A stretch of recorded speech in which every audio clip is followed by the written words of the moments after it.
mendirikan sholat yang diawali dari mendirikan bangunan fisiknya, mendirikan non fisiknya. Berarti non fisik itu apa? Siapin jamaahnya. Jangan sampai ada masjid yang dibangun megah tapi jamaahnya kosong melompong. Jangan sampai kita habis dana untuk membangun secara fisik tapi lupa menghabis dana untuk atau menyiapkan dana untuk membangun jamaahnya. Hadirin, yang sekarang itu harus diperhatikan juga adalah jangan sampai sabda Rasulullah itu adalah kita pelakunya. Mana sabda Rasulullah yang mana maksudnya? Riwayat Bukhari. Masih ingat? Yatatawaluna fil bunyan. Sabda Nabi, nanti akan ada segolongan umat-umat akhir zaman yatatawaluna fil bunyan, yang mereka main tawil, main tinggi-tinggian bangunan, megah-megahan bangunan, termasuk adalah masjid, tapi mereka lupa membangun basis jamaah. Tapi mereka tidak sadar bahwa uangnya habis untuk masjid, tapi kanan kirinya kelaparan karena nggak bisa makan. Mereka luar biasa megahnya, tapi kanan kirinya kasihan nggak mampu bayar sekolah. Hadirin, ini kan jadi pengingat. Wa aqamus shalah. Ya memang sih jamaah, sekali lagi ayat ini bicara tentang mendirikan sholat, tapi nanti di dalamnya ada membangun tempat sholat, membangun jamaahnya, mengetahui siapa yang membersamai, membuat program yang maslahatnya, menjadikan makmur masjidnya. Itu namanya aqamus shalah atau aqamus shalah, mereka yang mendirikan sholat. Ini nggak akan pernah kenal rugi kalau jamaah pegang. Karena siapa-siapa yang membangun masjid, Allah Subhanahu wa taala berfirman, "Banallahu baitan fil jannah." Kalau kamu membangun masjid, Allah bangunkan untukmu istana di surganya Allah Subhanahu wa taala. Dan nggak cuma cukup dengan membangun, hadirin, tapi memakmurkan tempatnya. Siapa yang memakmurkan Masjid Taqwa Rawopeni kalau bukan kita? Sebelum orang lain dari luar, mungkin ada yang datang dari Garung, dari Kertek, dari Selomerto, dari yang tempat jauh di sana, atau dari Bugangan, Limas Garden, atau di atasnya Kali Angat atau Kali Beber, mungkin ada jamaah yang datang dari sana. Sebelum kita berharap ada orang luar yang meramaikan Masjid At-Taqwa Rawopeni ini, siapa yang akan meramaikan? Kita-kitanya dulu. Wabil khusus teman-teman nih, adik-adikku, anak-anak muda Masjid Taqwa Rawopeni yang luar biasa, subuh-subuh sudah bangun membersamai. Mereka-mereka yang nanti melanjutkan ramainya, riuh dengan suasana semaraknya Masjid Taqwa Rawopeni. Dari sekarang ayo jemaah, kita persiapkan bahwa kita semua akan meninggalkan bekas kebaikan. Jadilah orang yang jadi buah bibir kebaikan untuk generasi yang akan datang. InsyaAllah salah satunya dengan ramai semaraknya masjid yang ada di tempat kita bersama-sama, insyaAllah dimanapun nanti kita tinggal. Itu tijaratan lan tabur. Yang ketiga, wa anfaqu mimma razaqnahum sirran wa alaniyah. Nah, ini zaman ini orang sering berdebat di dalamnya kadangkala. Apa kata Allah? Apa firman Allah dalam ayat ini? Firman Allah dalam ayat ini, salah satu tijaratan lan tabur, kalau kalian mau bisnis yang gak kenal rugi, berinfaklah di jalan Allah. Ada dua Allah firmankan, sirran, secara sembunyi-sembunyi, wa alaniyah, atau secara terang-terangan, diumumkan. Jadi ini yang sering dibuat debat sama orang, sedekah sembunyi-sembunyi sama terang-terangan, boleh dua-duanya atau boleh salah satunya? Yang mana hadirin? Boleh salah satunya atau boleh dua-duanya? Boleh dua-duanya jamaah. Ini Allah berfirman hadirin, sirran, mau kamu sembunyi-sembunyi boleh, wa alaniyah. Kalau bahasa hari ini alaniyah itu terang-terangan tangan itu diposting, di-upload. Sebenarnya hakikatnya boleh, tapi kenapa jamaah ini harus tahu ada konsep dalam Al-Quran, kalau disebut awal itu lebih prioritas dari yang disebut akhiran. Bukan berarti nggak boleh, tapi dua-duanya boleh, tapi ada skala prioritas. Nah, kalau disebut atiullah wa atiur rasul, taat kalian kepada Allah, taat kalian kepada Rasul, berarti prioritasnya Rasul atau Allah? Allah. Nah, dalam ayat ini kan ada kalimat sirran wa alaniyah, sembunyi-sembunyi disebut yang pertama, baru yang kedua terang-terangan. Berarti mana skala prioritas? Sembunyi-sembunyi. Tapi apakah terang-terangan nggak boleh? Boleh. Karena nanti diperkuat. Al-Baqarah 271 menguatkan, Al-Baqarah 274 menguatkan. Allah berfirman di Al-Baqarah 271, 274, salah satu ayatnya berbunyi, ya tubdus sadaqati fa ni'mahi wa ya tukhfuha wa tu'tuhal fuqara fa huwa khairul lakum. Wahai hambaku sayang, kamu kalau mau sedekah terang-terangan tuh loh boleh, tapi kalau kamu mau sembunyikan itu lebih baik. Jadi terang-terangan ya baik, disembunyikan lebih baik. Bukan berarti baik dan buruk, tapi lebih baik dengan yang baik. Tinggal nanti kalau yang posting jaga niat, jaga hati. Yang nonton postingan berbagi, berderma, orang bagi-bagi nasi bungkus, nasi Jumat, atau orang kasih sayur mayur dan segala macamnya. Misalnya kalau kita nonton postingan itu, kita yang melihat, jaga hati, jaga lisan. Jangan sampai kita yang ngelihat malah menodai lisan kita dengan bicara serampangan. Halah, ngupload, ria pasti. Nah, Rasulullah kan pernah kan, jadi waktu Usama bin Zaid ikut perang, umur beliau tuh 17 tahun. Biasalah jamaah, anak 17 tahun itu kan masih semangat-semangatnya ya jamaah. Ketika Usama bin Zaid ini lagi semangat-semangatnya, beliau mendapati mengejar musuh, lalu duduk terpojok musuh ini. Dicabut pedang dari sarungnya Usama, seng. Orang ini terus kemudian aslamtu billah, dalam keadaan terpojok dia menyerahkan dirinya. Saya beriman kepada Allah, saya tunduk kepada agama Allah, Islam. Lalu dia bersyahadat. Tapi anak muda Usama ini waktu usia beliau masih muda, nggak serta-merta begitu aja percaya. Ah, kamu bohong, kamu karena terpojok baru syahadat. Akhirnya pedang yang sudah diangkat benar-benar dihunus ke lehernya, tes, pisahlah kepala sama badan. Sahabat ngeliat, loh Usama, dia kan walau terpojok udah syahadat. Kalau syahadat kan nggak boleh dibunuh, kenapa kamu membunuh dia? Akhirnya lapor ke baginda Rasulullah SAW. Ya Rasulullah, itu kejadian begini, ada orang musuh Islam terpojok lalu dia syahadat, tapi Usama tetap membunuhnya ya Rasulullah. Mana Usama? Rasulullah panggil Usama. Usama datang jamaah. Rasul nggak serta-merta menghukumi, Rasul memvalidasi dulu. Rasulullah cross check dulu. Rasulullah tabayun dulu, benar nggak informannya tadi tentang informasi yang dibawa. Ditanya sama Nabi, wahai Usama, ataktulu, dalam hadis sabda Nabi, wahai Usama, ya Usama, ataktulu, apakah kamu membunuh orang yang sudah bersyahadat sesuai dengan kabar dari informan yang diberikan tadi? Kata Usama, ya Rasulullah, iya benar saya membunuhnya, tapi dia kan mengucap syahadat karena terpojok ya Rasulullah.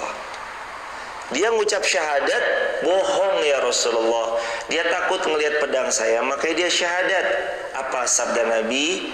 Hal syaqafta qalbah ya Usama? Wahai Usama, apa kamu sudah belah dadanya sampai kamu tahu isi hatinya? Artinya, pernah nggak kita belah dadanya orang sampai kita tahu dia bohong tentang postingnya? Pernah nggak kita belah dadanya orang sampai kita berani bilang dasar orang ini riya dalam beramal? Pernah nggak kita belah dadanya orang sampai kita tahu ini orang ikhlas atau nggak ikhlas? Nggak ada jamaah yang bisa membelah dadanya orang dalam hal ini mengetahui isi hatinya. Hadirin, ngelempar batu, sedalam-dalamnya batu tenggelam tetap terukur. Hadirin, lempar sesuatu yang berat, seberat-beratnya sesuatu benda itu tenggelam, dalamnya lautan dapat diukur. 4.000 meter misalnya, 5.000 meter misalnya, atau 6.000 meter misalnya, bisa terukur. Tapi jamaah, kalau tentang seseorang yang dengan seizin Allah beramal salih, siapa yang bisa tahu hatinya ikhlas atau enggak kecuali dia sama Allah? Siapa yang tahu dia lagi riya atau tidak kecuali dia sama Allah? Nah ini makanya penting jamaah. Boleh kok terang-terangan, boleh sembunyi-sembunyi juga, tapi nanti kalau jadi skala prioritas, sirran nomor 1. Baru yang kedua, wa'alaniyah. Jadi yang pertama, sedekah itu sembunyi-sembunyi dulu atau terang-terangan? Sembunyi-sembunyi. Bahkan ini ada istimewanya, sabda Nabi riwayat Imam Tirmidzi. Sekali lagi, Nabi menyampaikan jamaah, besok ada 7 golongan yang Allah beri naungan di hari yang tidak ada naungan. Di antaranya ternyata nomor 6 ya jamaah, orang yang sedekah tangan kanannya, tangan kirinya tidak tahu. Artinya sembunyi-sembunyi dalam sedekah. Bukan habis ini tangan kiri sembunyi saya yo, masukinnya habis terus begini. Enggak, bukan itu maksudnya. Maksudnya dia sedekah dalam keadaan sir, sembunyi-sembunyi. Ada kisah suatu ketika di kalangan orang-orang soleh terdahulu ada orang yang suka berderma tapi nggak mau dikenal siapa dia. Dia suka bagi-bagiin gandum. Dan saking ingin private-nya, dia nggak mau nitipin ke orang kecuali dia yang harus memikul gandum itu satu persatu dan diletakkan di depan rumah orang-orang yang ada di sekitarnya. Jadi orang ini saking nggak mau ketahuan siapa dia tuh nggak mau nitipin orang, mas tolong ya kirimin ke sana, mas tolong ya antar ke sana. Enggak, saking nggak mau ketahuan siapa yang sedekah gandum, maka beliau gotong sendiri jemaah. Gandum ini digendong malam-malam jam 12, jam 1, jam setengah 2 saat orang masih tertidur lelap. Ditaruh di depan rumah, dikasih tulisan, ini hadiah untukmu sekeluarga. Di bawahnya lagi, taruh depan rumah, kasih hadiah, ini untukmu sekeluarga. Ya kalau zaman sekarang kasih beras lah jamaah 25 kilo sekarung gitu jamaah. Dibawa sendiri, lalu ditaruh, dikasih tulisan, ini hadiah dari kami hamba Allah untukmu sekeluarga. Terus begitu jemaah, hampir keesokan paginya orang-orang merasa senang dan bahagia karena dapat hadiah dari sang misterius hamba Allah. Ternyata terus rutin berkelangsungan berbulan-bulan, bertahun-tahun, dan orang masih nggak ada yang tahu. Bahkan keluarganya pun nggak ada yang tahu karena dia mengkondisikan keluarganya sudah tidur, baru dia akan keluar. Dan dia punya satu markas rahasia yang isinya gandum-gandum yang dia kumpulkan untuk dibagi-bagikan. Hingga suatu ketika tersiar kabar bahwa beliau meninggal dunia, inna lillahi wa inna ilaihi raji'un. Seluruh kaum muslimin berkumpul. Yang laki-laki berusaha untuk menghormati beliau dengan cara memandikan jenazah beliau. Apa yang terjadi ketika dimandikan jenazah beliau? Ternyata hadirin, terlihat ada dekok di sebelah kanan pundak beliau. Orang-orang curiga, kenapa ini dekok yang kanan, yang kiri kok enggak? Tapi lalu kemudian orang ini enggak kepikiran bahwa beliaulah yang telah membagikan gandum selama ini. Beliau pikirannya, oh dekok ini paling karena pekerja keras. Namun 1 bulan yang biasa dapat gandum, warga mulai merasa ada yang kehilangan. Apa? Biasanya kita setiap tanggal sekian nih dapat gandum. Lah kok kita nggak dapat gandum sekarang? Oh, berarti selama ini hamba Allah yang membagi-bagikan gandum itu adalah yang kemarin meninggal dunia. Seperti itu orang saking nggak pengennya amal solehnya diketahui. Hadirin, memang ya jamaah, benar kata Al-Imam Syafi'i, kalau Anda mampu punya amalan rahasia, maka milikilah. Jamaah, jadi kalau kita mampu nih punya amal rahasia, kalau bisa miliki jamaah. Kan banyak ya amalan-amalan yang sudah banyak orang tahu. Kita sholat, ya sholat mah wajib. Kalau yang wajib mah harus dipertontonkan. Apa tuh? Ya sholat, ya zakat, puasa, ya Ramadan dan segala macamnya. Yang wajib-wajib tuh kalau bisa memang orang supaya tahu agar jadi syiar, itu wajib. Tapi yang sunnah-sunnah memang lebih dianjurkan. Iya, mau dihidupkan monggo, atau mau di posting ya monggo, mau disembunyikan juga silahkan. Tapi dalam bab ini hadirin, Imam Syafi'i menyampaikan kalau bisa tiap-tiap hamba harus punya amal rahasia yang dia sama Allah saja yang tahu. Kalau bisa kita punya amal rahasia yang kita sama Allah aja yang tahu. Hadirin, amal rahasianya apa? Silahkan, itu cuma hadirin sama Allah aja yang tahu. Harus punya, kata Imam Syafi'i. Nah, itulah kata Imam Syafi'i, orang kalau dia mau benar-benar dapat kebaikan.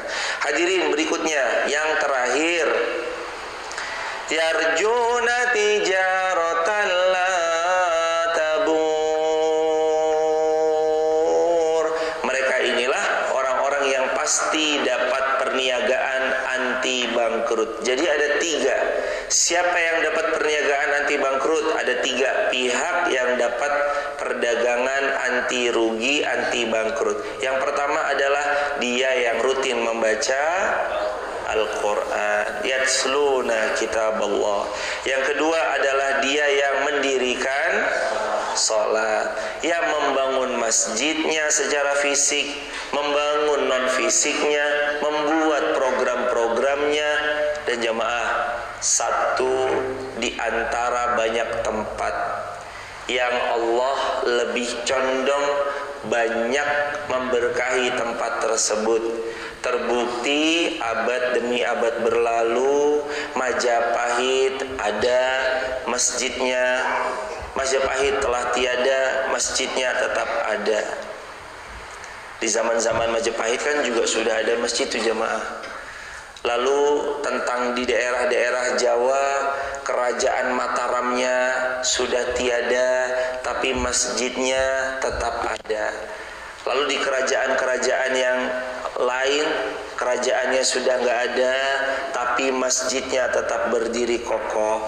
Itu kan bukti jemaah bahwa aqamus shalah, siapa-siapa yang membangun tempat sholatnya, memakmurkan tempat sholatnya, itu termasuk di antara Allah yang akan menjaga tempat sholat tersebut.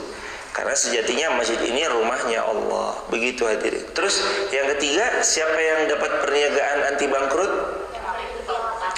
Anfaqu mimma razaqnahum. Dia berinfak dari rezeki yang Allah karuniakan kepada dia, sirran wa alaniyah. Sirran, baik secara sembunyi-sembunyi ataupun terang-terangan. Hadirin, coba ya jamaah, latih diri kita. Ini kalau bisa setiap subuh berinfaklah. Kalau jamaah ngerasa ribet, transfer lewat QRIS. Atau kalau jamaah mungkin bisa datang ke masjid, ya silakan saja jamaah, 1.000, 2.000. Boleh nggak kalau saya punya kenceleng di rumah, setiap subuh saya masukin ke kenceleng itu, nanti tiap Jumat sepekan baru saya kumpulkan, baru saya bagikan. Jawabannya boleh, tapi ada tapinya nih jamaah.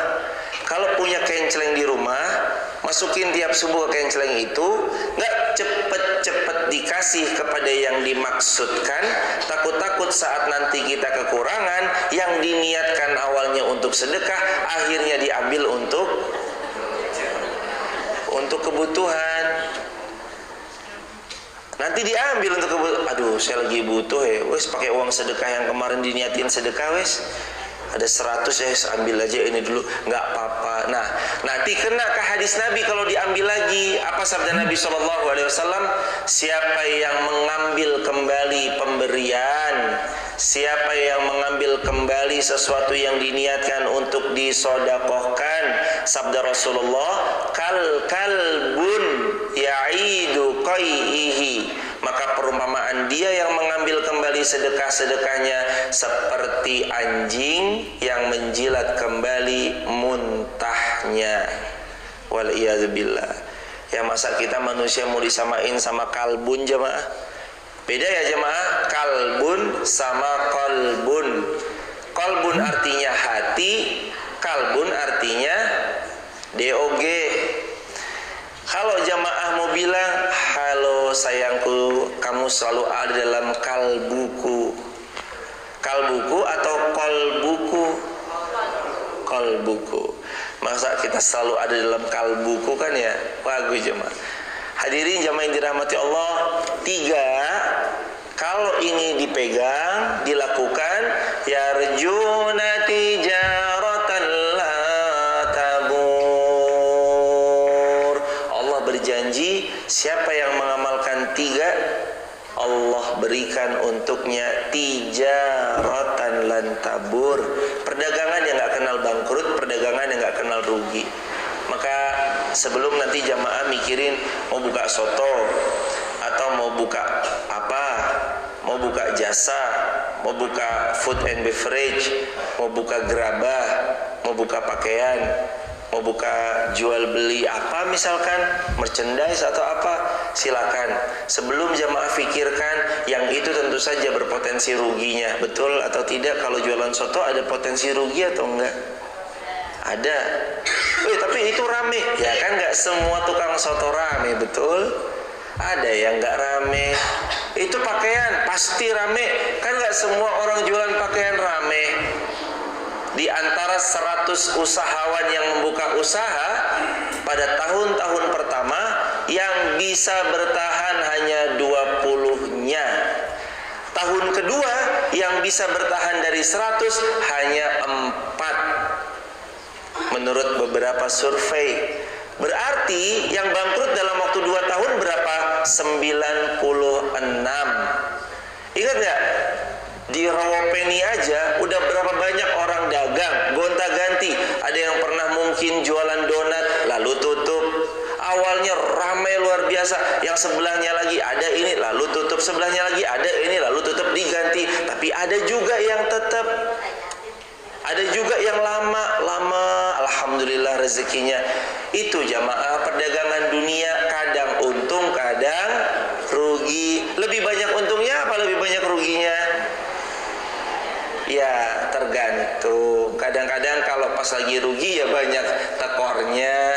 Kalau pas lagi untung ya alhamdulillah. Tapi jamaah nanti kalau nggak mau sibuk dulu mikirin yang dagang ada ruginya, jamaah mikir aja dulu dagang tanpa bangkrut. Gimana? 3 Al-Fatir, mohon maaf, Quran surah Fatir ayat 29. Mulai dipegang dari sekarang Al-Quran, mulai pegang dari sekarang sholat, mulai dari sekarang sedekah, wabil khusus sedekah di waktu subuh. Kalau 3-3-nya ini pernah kita lakukan, apalagi sampai di kontinukan, apalagi sampai dikonsistenkan, insya Allah pelan-pelan kita dapat janjinya Allah, tijaratan lan tabur. Cukup nggak dapat perniagaan tanpa rugi? Belum cukup. Ternyata untuk pihak 3 tadi dapat tambahan dari Allah ayat 30, liyuwaffiyahum ujurahum. Yang kedua, kan yang pertama itu dagang tanpa bangkrut.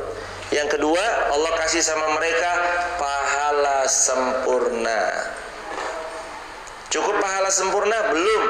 Wa yazidahum min fadli. Yang ketiga, siapa yang mengamalkan 3 tadi, Allah berikan karunia yang berlimpah kepada hamba tersebut. Cukup gak? Yang terakhir, innahu ghafurun syakur. Ghafurun, Allah akan ampuni kesalahan-kesalahannya. Cukup? Belum.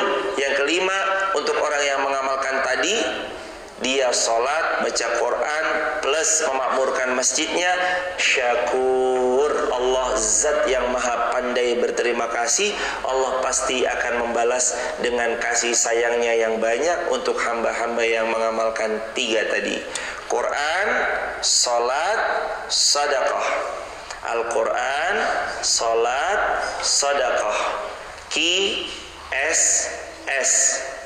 Ki-nya apa? Quran. S-nya apa? Sholat. S-nya lagi? Sedekah.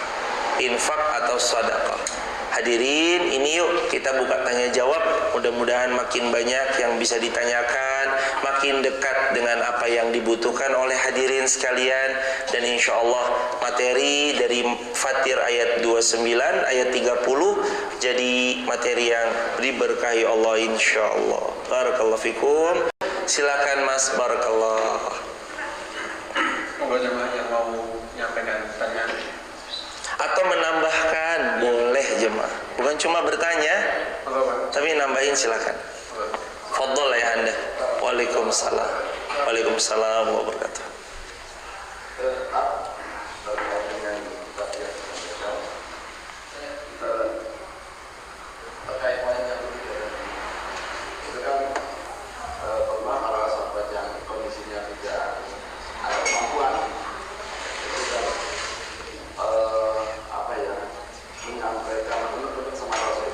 Betul. Ya Rasul, beliau bisa sholat, bisa sedekah, kami nggak bisa. Nah, terkait dengan sedekah tadi, itu apakah termasuk non fisikanya tidak materi gitu? Iya, ya Anda. Yang lain. Jazakumullah. Anda semoga dimuliakan Allah sekeluarga dan seluruh hadirin jamaah Masjid Taqwa Peni Wonosobo dimuliakan Allah. Apakah sedekah bisa dalam bentuk varian yang lain? Bukan cuma dalam bentuk harta. Jawabannya bisa. Sedekah itu banyak variannya. Bahkan ada yang sedekah tanpa harus mengeluarkan modal harta. Jamaah nih, saya kasih tahu jamaah ya. Ada sedekah nggak perlu keluar harta. Sedekah apa itu? Tabassamuka fi wajhi akhika laka shadaqah. Senyummu kepada saudaramu sudah terhitung sebagai sedekah. Senyum aja jemaah udah sedekah. Senyum aja udah sedekah. Bisa lagi nggak yang lain? Bisa. Apa kata Nabi SAW dalam hadis Muslim dengan sanad yang sahih? Wal kalimatut thayyibah shadaqah. Dan kalau kamu ucap yang baik-baik, posting yang manfaat, update status yang baik, shadaqah, itu terhitung shadaqah. Bahkan kata Nabi, menyingkirkan gangguan anit tariq shadaqah. Kita ngelihat ada batu tengah jalan mengganggu, takut membahayakan pengendara motor dan mobil. Maka kita singkirkan batu dari tengah jalan, sabda Rasulullah, sedekah. Itu sedekah jemaah. Jadi sedekah itu banyak variannya, nggak melulu tentang harta. Karena kalau tentang harta, nggak semuanya mampu dan bisa. Karena Allah kadang melapangkan, karena Allah kadang menyempitkan. Ingat selalu hadirin, karena sedekah variannya banyak, maka silakan dipilih mana yang kiranya kita kuat untuk bersedekah di bab itu. Yang harta silakan, sedekah ilmu silakan, sedekah senyum silakan, sedekah waktu silakan, sedekah ide silakan, sedekah skill yang dia sanggupi silakan, termasuk sedekah menyingkirkan gangguan dari jalan juga silahkan. Jadi kalau sedekah variannya sangatlah banyak, dipilih aja mana yang nyaman. Begitu hadirin ayahanda, barakallahu fikum. Oh, soal akhir, ada pertanyaan lain silakan hadirin. Ada ibu soal? Wah, masya Allah, tidak bertanya, saking fahamnya, masya Allah. Ahlan ayahanda, fadhal. Waalaikumsalam warahmatullahi wabarakatuh. Masya Allah. Ahlan, dari mana ya Anda? Asli Sragen. Sragen. Ini lagi mudik atau? Enggak, saya itu 6 keluarga. Iya ya Anda. Adik saya di Banjarnegara. Iya Anda. Saya rumah silaturahmi. Alhamdulillah, barokah. Keluarga 6 itu tinggal 2. Saya Ya dan Allah. adik. Masya Allah. Saya sebenarnya juga apa yang diutarakan Ustaz tadi, surat Al-Fatih ayat 29. 30 ya. Alhamdulillah, betul itu 100% atau bisa dikatakan 1000% itu sudah saya jalankan. Nah, alhamdulillah juga hasilnya memang waktu saya pandemi itu sebagiannya kurang itu saya kira ya bagi saya ya penilaian saya itu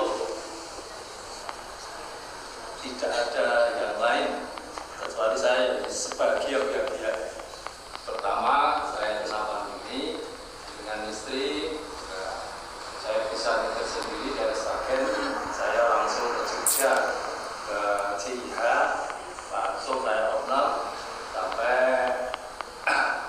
2 minggu. Nah, setelah itu alhamdulillah sehat, terus saya kerjakan Apa yang ada di Fatir ayat 29. itu saya kira ya apa untuk masjid At-Taqwa. Oh iya. Alhamdulillah.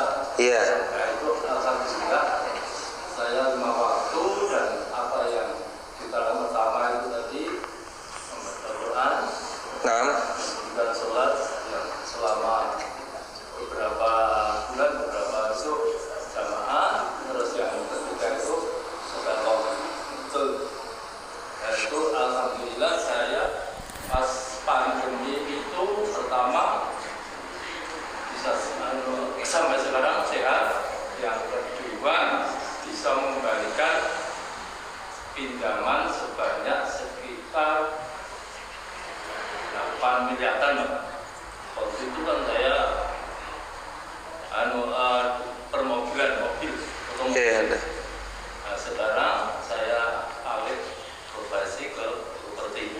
Barokah selalu Anda. Pas pandemi itu alhamdulillah semuanya pinjaman itu bisa kita kembalikan. Barokah. Semoga Allah memudahkan. Jadi monggo apa pengalaman saya, apa yang diutarakan Ustaz tadi bisa dikatakan 1000% itu benar. Itu karena Al-Quran. Jazakumullah. Terima kasih. Barakallah. Saya Muhammad Zainuri, Pak. Barakallah Pak Zainuri. Semoga Allah memuliakan Bapak sekeluarga. Saya 6. Saya tinggal 2. Saya dengan adik saya yang bekerja. Saya istri bersama istri itu menginap di saya daripada saya ngakau saya di hotel Gapam. Oh ya, Masya Allah. Barakallah. Fi amanillah ayahanda. Salam ta'zim keluarga. Semoga Allah memuliakan dunia akhirat. Jamaah yang dirahmati Allah, terima kasih ayahanda atas tambahannya, atas semakin memantapkannya. Ayo bareng-bareng jamaah. Kadang kita mah udah punya Al-Quran, cuma kita mah nggak ngamalin jamaah. Kenapa kita nggak ngelihat keajaiban dalam hidup? Kadangkala karena kita agak ragu-ragu sama Al-Quran. Padahal mah kita udah dibuka awalannya. Al-Quran itu alif lam mim dzalikal kitabu la raiba fi hudal lil muttaqin. Kan hafal. Al-Quran itu kitab la raiba fi, nggak ada keraguan di dalamnya. Hudal lil muttaqin. Dia mah petunjuk orang-orang beriman. Jadi petunjuk Allah yang barusan kita pelajari bersama, Fatir 29, ya baca Quran, ya sholat, ya sodakoh atau berinfak di jalan Allah. Ini kalau memang kita lakukan, pelan-pelan Allah tunjukkan keajaiban. Insya Allah ya jamaah, keajaiban masing-masing kita, keajaiban masing-masing kita nanti beda-beda. Ada yang selama ini puluhan tahun belum punya keturunan, Allah mudahkan punya keturunan. Ada yang ibu bapak lagi angen-angen, ya Allah calon mantu ya Allah yang soleh, yang hafal Quran, kalau bisa yang ganteng, plus kaya raya. Ibu bapak yang lagi angen-angen calon mantu, bahagianya kan, namanya orang lagi ngarep-ngarep kan bahagia, datang calon mantu yang melamar putri kita.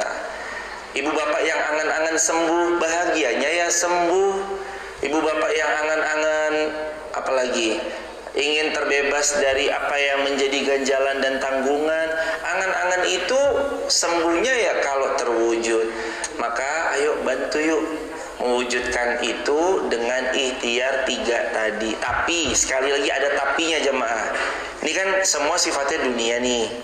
Ya duit, ya ada apalagi menantu, ya cucu, ya orang yang nikah lama belum punya anak, pengennya punya anak. Ini kan semua sifatnya dunia. Ini ada tapinya ya jamaah, ini harus dipegang. Tapi sholatlah kita, bacalah kita Al-Quran, dan infaklah, jangan cuma untuk dapat dunia. Tapi mintalah supaya Allah pantaskan kita jadi penghuni surga Firdaus. Karena nanti dunia mah bonus. Dunia apa jemaah? Bonus. Yang paling tingginya karena Rasulullah bersabda, "Idza sa'altumullaha fas'aluhul firdaus." Sabda Rasulullah, "Wahai umatku, kalian ini nanti kalau minta, nomor 1 tuh minta surga Firdaus dulu ya.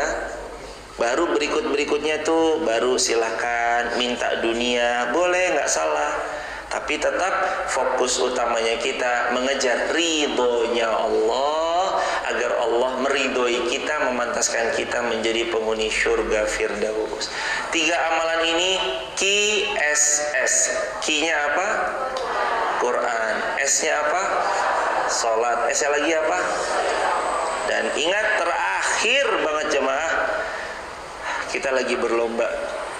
Lombanya sama diri kita sendiri dan kematian yang datang menjemput. Kita lagi lomba sama kematian yang mau datang menjemput kita. Sebelum mati, mudah-mudahan kita punya amal jariah untuk persiapan kita berjumpa dengan Allah Subhanahu wa taala. Amin ya rabbal alamin. Subhanakallahumma wa bihamdika, asyhadu an la ilaha illa anta, nastaghfiruka wa natubu ilaih. Salam untuk keluarga di rumah jamaah, semoga sehat, lancar, barokah, berangkat haji, berangkat umroh, bintang 5, hotelnya depan pelataran Masjidil Haram. Mudah-mudahan jamaah selalu sehat, selalu kuat untuk beramal salih, sakinah mawaddah warahmah, anak cucu salih salihah, istiqomah sampai besok semua kita wafat husnul khatimah. Barakallahu fikum. Assalamualaikum warahmatullahi wabarakatuh.